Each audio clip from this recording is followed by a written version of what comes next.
Welcome to Strange Bites, the podcast where we chew on the weirdest true science the world tries to hide from you and wrap it all up in a fun and mysterious story delivered in 15 minutes or less.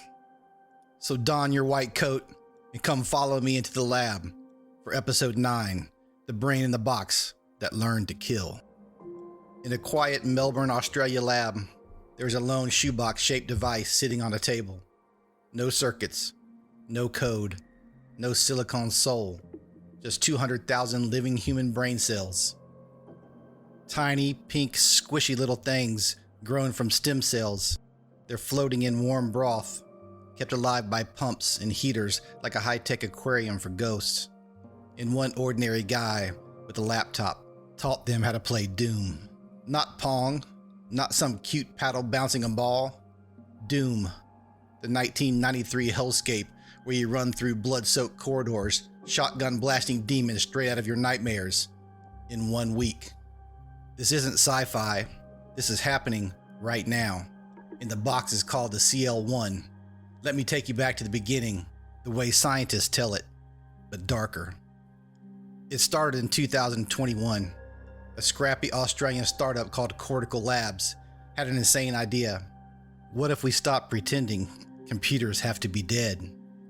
What if we grew real human brain cells, actual neurons, the same stuff inside your skull, right on top of a silicone chip riddled with thousands of microscopic electrodes, tiny wires that could whisper electricity into the cells and listen to the cells whisper back. They called the first crude version Dish Brain, 800,000 neurons. They hooked it to a simple Pong game, left paddle, right paddle, bouncing pixel ball. At first, the cells did nothing, just random sparks. They kept missing the ball.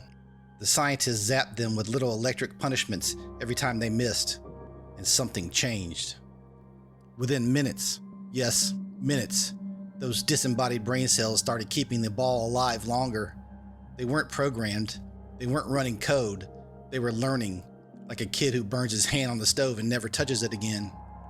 The cells wired themselves together, firing in new patterns, figuring out cause and effect. The scientists called it synthetic biological intelligence. The rest of us would call it alive. But Pong was too simple, too safe, too boring. Fast forward to 2025. Cortical Labs ships the CL1, the world's first commercial biological computer. Looks like a sleek white lunchbox with a glowing screen. Inside, the same living neurons, but now in a perfect self-contained life support system. Temperature locked at body heat, fresh nutrient soup flowing 24/7. The cells can stay happy for up to 6 whole months. And here's the creepy part. Anyone with a laptop and a little Python code can plug straight into them. No PhD in biology required. The CL1 turns real living brain tissues into something you can program. Enter Sean Cole, just a regular developer, not a neuroscientist, not a mad genius. Guy sits down, fires up the CL1's open API, and decides to do the most unhinged thing possible. Teach the brain cells to play Doom. Just picture it. The cells have no eyes, no hands, no body. They're trapped in darkness inside their plastic tomb. But the CL1 feeds them information through those electrodes. Zaps that stand for demon on your left, wall ahead, health pack glowing. The cells don't see Doom the way you do. They feel it as patterns of electricity, like dreams made of lightning. When the cells fire in the right rhythm, move forward, turn, shoot, the characters on Sean's screen actually obeys. When they mess up, the demons rip the player apart. The CL1 sends a little jolt of negative feedback, a biological slap on the wrist. Death in the game equals pain in the dish. Day after day, Sean tweaks the code. The cells start adapting. They learn to strafe. They learn to scan corners. They learn to charge straight at a demon and pull the trigger. Not perfectly, not like a human who's played for years, but better, noticeably better than pure random chaos in 1 week. 200,000 living human neurons playing Doom. Now here's where the story gets darker than any pixelated hell. Those cells aren't just twitching, they're plastic. That's a scientific word for it. They rewire themselves every single time they succeed or fail. Every death in the game is teaching them something. Every kill is reinforcing new connections. They have no mouth, but they're screaming in electricity. They have no mind, but they're getting better at hunting, and the CL1 keeps them alive, feeding them, warming them for months. What happens when the game ends and the screen goes black? Do they still remember the corridors? Do they dream of shotguns and whatever passes for a soul? The scientists at Cortical Labs are thrilled.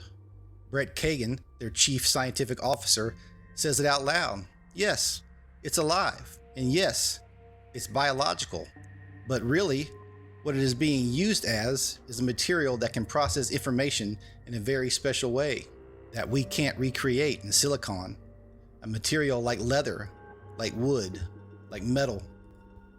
They are already talking about next steps. Robot arms, drug testing without animals, super efficient AI that runs on a fraction of the electricity your phone guzzles. They even opened up the whole thing. GitHub code, Discord server, cloud access, so any coder on Earth can grow their own pocket brain and teach it whatever nightmare they want. And that's where we leave the story and step into the abyss. So what does this mean? We have crossed a line no one talks about at dinner parties. We have taken human life, actual living pieces of what makes you, you, and turned it into a video game controller. Not dead tissue, not simulated neurons, real cells grown from stem cells that could have become part of a person, and we taught them to enjoy killing demons so we could feel clever. This isn't Frankenstein's monster. This is Frankenstein's app. Think about the future they're quietly building. Tomorrow, BrainBox is running your smart home, using a fraction of the power because biology is insanely efficient. Next year, hybrid brains piloting drones in war zones, learning faster than any silicone AI ever could. 10 years from now, maybe your dead grandmother's stem cell neurons kept alive forever in a server rack, remembering birthdays and answering emails because she processes information in special ways. Where does the soul live when the body is optional? Are these cells suffering in their little box every time the Doom Marine dies? Or are they happy? Is learning the only joy a brain really needs?